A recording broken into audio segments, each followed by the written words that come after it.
Hello दोस्तों, नमस्कार। Study with genius में आप सभी का स्वागत। साथियों, हम क्लास 11th में केमिस्ट्री पढ़ रहे हैं। हमारे अभी तक के 3 सेशंस हो चुके हैं। कल के सेशंस में, प्रीवियस सेशन में हमने जो है पढ़ा था क्वांटम संख्या, और उनको अच्छे से रीड भी किया। साथियों, क्वांटम संख्या को उस सेशंस को पढ़ने के बाद शायद अब आपके अंदर किसी प्रकार का डाउट्स नहीं रहा होगा। मैंने कल के ही सेशंस में आपको बताया था कि इसके बाद के सेशंस में हम पढ़ने वाले हैं कक्ष और कक्षक में अंतर। तो ध्यान रखिएगा, जब हम कक्ष और कक्षक पढ़ रहे थे तब मैंने कहा था जो हमारे मुख्य क्वांटम संख्या थी जिसे हम n से प्रदर्शित कर रहे थे वो हमारे कहलाते कक्ष। लेकिन मैंने कहा था कि S, P, D, F ये जो छोटे छोटे कक्ष, कोश के अंदर उपकोश और उपकोश के भी अंदर थे हमारे कक्षक। तो साथियों, ये जो होते हैं हमारे, ये निश्चित पथ होता है इनका, और ये हमेशा वृत्ताकार रहते हैं। मैंने एक डायग्राम बनवाया था जिसमें मैंने नाभिक दिखाया था, उसके बाहर जो है वृत्ताकार कक्षाएं। तो ये कक्षाएं हमारी क्या कहलाती है? कक्ष कहलाते हैं।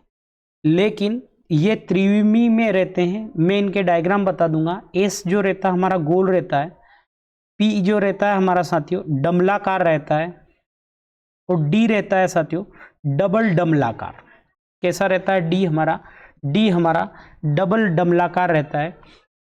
और थोड़ी सी जो ड्राइंग है एस, पी, डी, एफ जो होता है हमारा, थोड़ी सी एफ की जो डायग्राम होती है थोड़ी सी पेचीदी होती है। इसका मतलब क्या है? इसमें साथियों ये थोड़ा सा गोल, ये डबल डमलाकार, और इसका क्या होता है साथियों, ये थोड़ा इस तरह से जो है,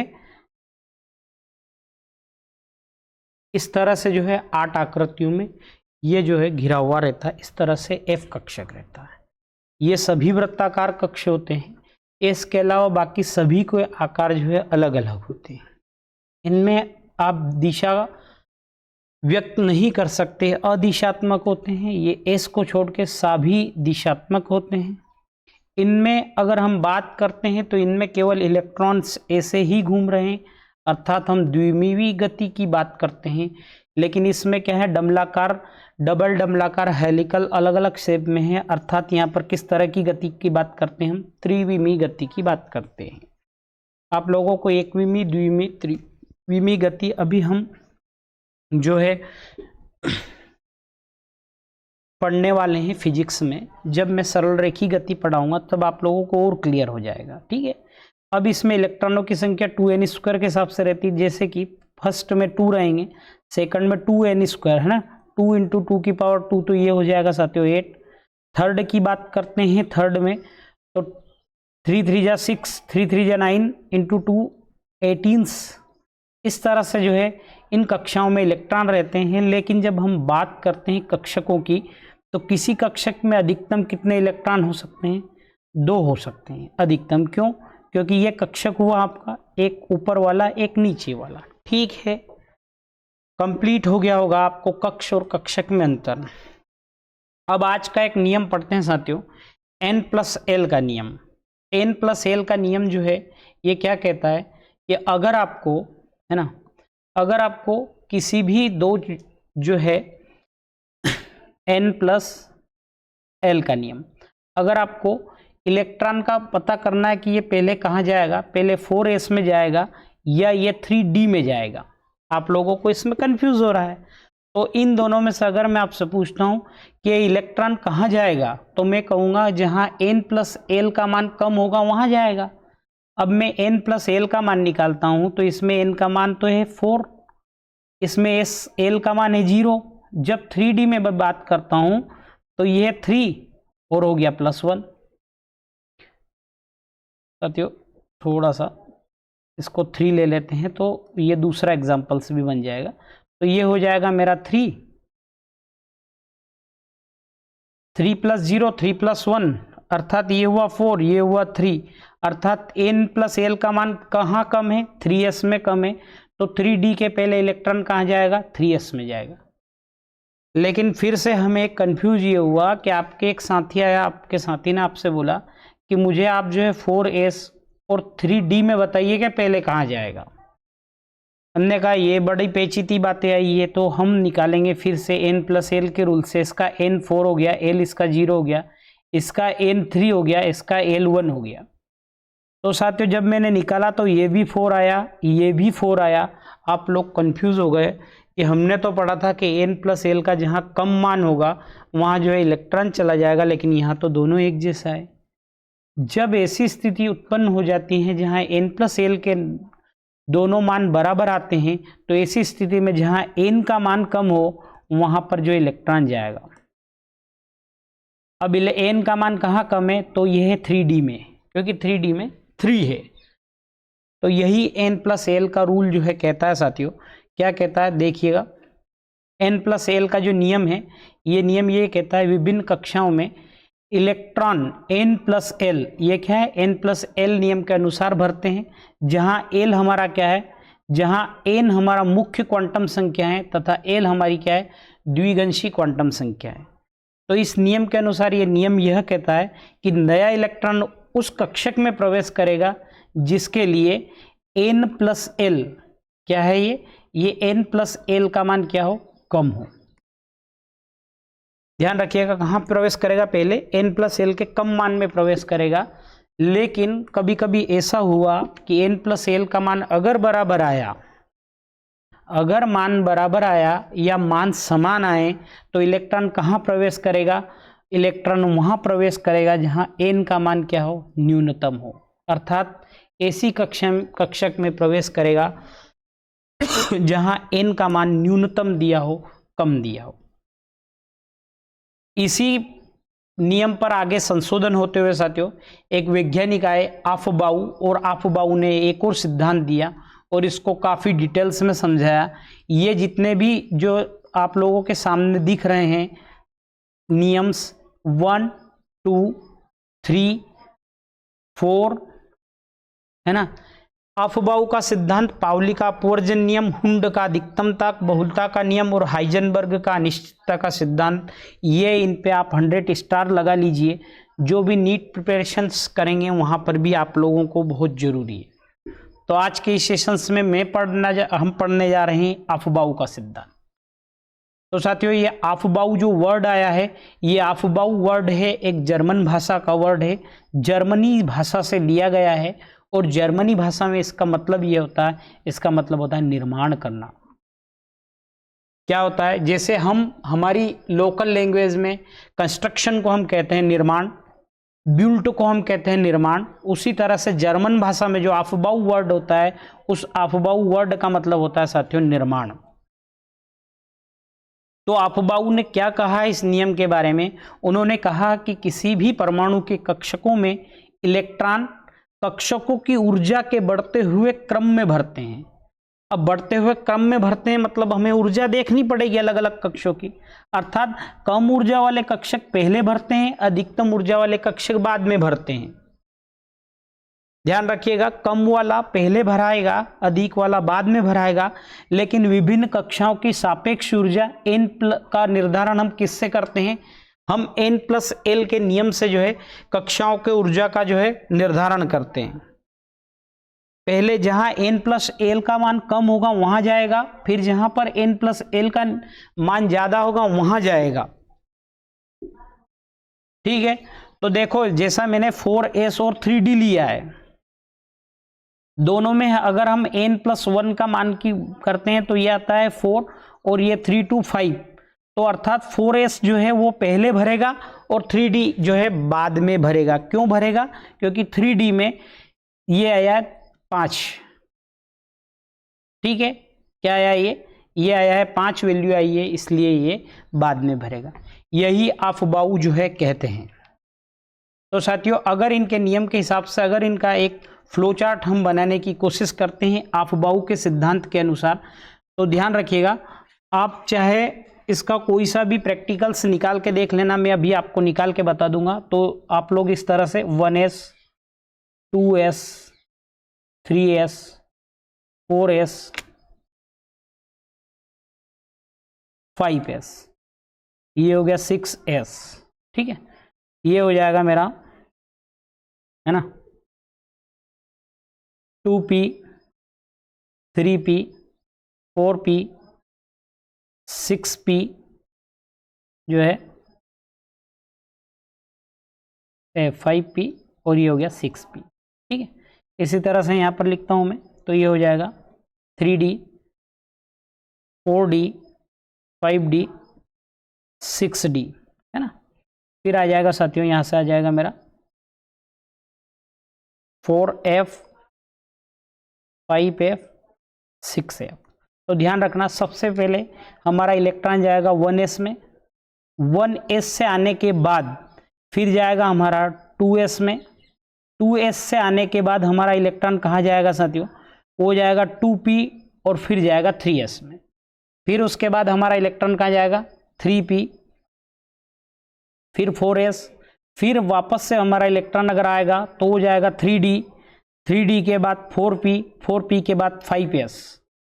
तो ध्यान रखो, अगर आप लोग यहाँ पर फिर से कंफ्यूज हो रहे हैं तो मैं फिर से कहता हूँ कि हम यहाँ पर थोड़ा सा कंफ्यूज इसलिए हो गए कि हमें यह समझ में नहीं आ रहा है कि यहाँ पर 4s में इलेक्ट्रॉन गया, उसके बाद 3d में गया, तो हम कंफ्यूज हो गए। हमने कहा रूल लगाएंगे हम, तो मैंने लिखा 4s, मैंने लिखा 3d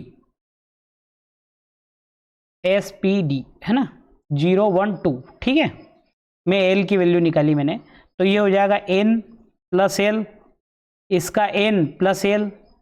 तो ध्यान देखो, ये कितना आ रहा है, ये आ रहा है हमारा 4, और ये कितना आ रहा है, कितना आ रहा है, ये 3 2 5। तो देखो क्यों 4s में क्यों पहले गया 3d के, क्योंकि उसका n प्लस l की वैल्यू क्या है, कम है। आइए या नहीं आइए ना। आप तो अगर आप फिर कंफ्यूज हो रहे हो तो आप लोग 3p या 4p में देख लो। हाँ, आप 3p 4p में नहीं देखना चाहते हो तो आप, मैं कहता हूं 3d और 5s में देख लो। फिर से ये आता है, फिर से ये आके फिर कहाँ जाएगा 4d 5p और फिर जाएगा 6s। ठीक है, हम निकालना चाह रहे हैं कि ठीक है, हमारे मन में एक प्रश्न आया कि हम निकालना चाह रहे हैं 5p और 5s। अब 5p तो 5 प्लस 1, 5s मतलब 5 इंटू 0 प्लस 0, तो इसकी वैल्यू आई 5 और इसकी वैल्यू आई 6। किसका ज़्यादा मान आ रहा है, n प्लस l का मान किसका ज़्यादा आ रहा है, 5p का। तो 5p में बाद में जाना चाहिए किससे, 5s से। यहाँ से अब आपको आफबाऊ का जो नियम है हमारा, इससे संबंधित किसी प्रकार का अब डाउट्स नहीं रहा होगा। एक बार फिर से मैं रिवाइज करवा देता हूँ कि साथियों, आफबाऊ का मतलब, आफबाऊ एक जर्मन वर्ड है जिसका मतलब होता है निर्माण करना, और इसका यह कहना है कि जो कक्षाओं में इलेक्ट्रॉन जाएंगे वो उनकी ऊर्जाओं के बढ़ते क्रम में ही जाएंगे, अर्थात पहले कम ऊर्जा वाला भराएगा फिर अधिकतम ऊर्जा वाला भराएगा। लेकिन हम ऊर्जा का माप कैसे करेंगे, हम ऊर्जा का माप और ऊर्जा का निर्धारण करेंगे हम n प्लस एल के नियम से। जहां n प्लस एल का मान अगर हमारा कम आएगा वो कक्षा पहले भराएगी और बाद वाली बाद भराएगी। ये मैंने जो फ्लो डायग्राम बनाया इनका, ये बुक्स में देखना, बुक्स में भी सेम बना हुआ है। इस फ्लो डायग्राम को आप कहीं से भी दो चीजें उठा के चेक करना। मैंने 2 चेक लगाए और दोनों चेक मेरे बिल्कुल राइट पाए गए। ठीक है, कैसे रहे मेरे दोनों बिल्कुल राइट निकले, यानी कि आफबाऊ का जो सिद्धांत है वो कहीं से भी किसी भी तरह से गलत नहीं। अब बात करते हैं साथियों अगले नियम की। अगला नियम है हमारा पाउली का अपवर्जन नियम। किसका नियम है ये है पाउली का अपवर्जन नियम। और पाउली का अपवर्जन नियम यह कहता है साथियों कि अगर कोई परमाणु है ना, कि अगर कोई परमाणु है, अगर आप उस परमाणु में किन्हीं 2 इलेक्ट्रॉनों की चारों क्वांटम संख्या एक जैसी नहीं हो सकती। अगर दूसरे शब्दों में इसे ही कहते हैं हम, तो एक ही परमाणु के किन्हीं 2 इलेक्ट्रॉनों की 3 क्वांटम संख्या तो एक हो सकती है, लेकिन चौथी क्वांटम संख्या कभी भी एक नहीं हो सकती। क्यों नहीं होगी? क्योंकि आप लोग जानते हो कि किसी भी एक कक्षा में अगर 2 इलेक्ट्रॉन रहेंगे तो एक ऊपर रहेगा एक नीचे रहेगा। अर्थात स्पिन क्वांटम संख्या जो हमारी चक्रण क्वांटम संख्या रहेगी +1/2 -1/2, अर्थात हम कहीं ना कहीं तो ऐसा होगा ही कि हमारी जो है क्या होगी, क्वांटम संख्याएं अलग होगी। अब मैं एक उदाहरण लेता हूं और मैंने उदाहरण लिया, उदाहरण देखिएगा, मैं उदाहरण लेता हूं हाइड्रोजन और हाइड्रोजन के बाद है हीलियम। हीलियम। हीलियम का परमाणु क्रमांक होता है साथियों 2 और परमाणु भार होता है 4। ये नोबल गैस होती है। नोबल गैस का मतलब ऐसी गैस जिसमें आग नहीं लगती है। आपने हैलोजन तत्व पढ़ा था क्लास 10th में, उसमें था यह। अब इसके 2 इलेक्ट्रॉनों का अगर मैं विन्यास की बात करता हूं तो 1s2 होंगे, क्योंकि पहली कक्षा में दोनों इलेक्ट्रॉन होंगे। अब दोनों इलेक्ट्रॉनों की बात करता हूं तो एक ऊपर रहेगा, एक नीचे रहेगा। अब इसके लिए मैं क्वांटम संख्या निकालता हूं तो सबसे पहले मैंने लिखा मुख्य क्वांटम संख्या। अब जब मुख्य क्वांटम संख्या मेरी n होती है और वो क्या होती, पहला कक्ष, तो क्या n बराबर 1। मैंने सेकंड लिखा द्विगंशी क्वांटम संख्या, है ना।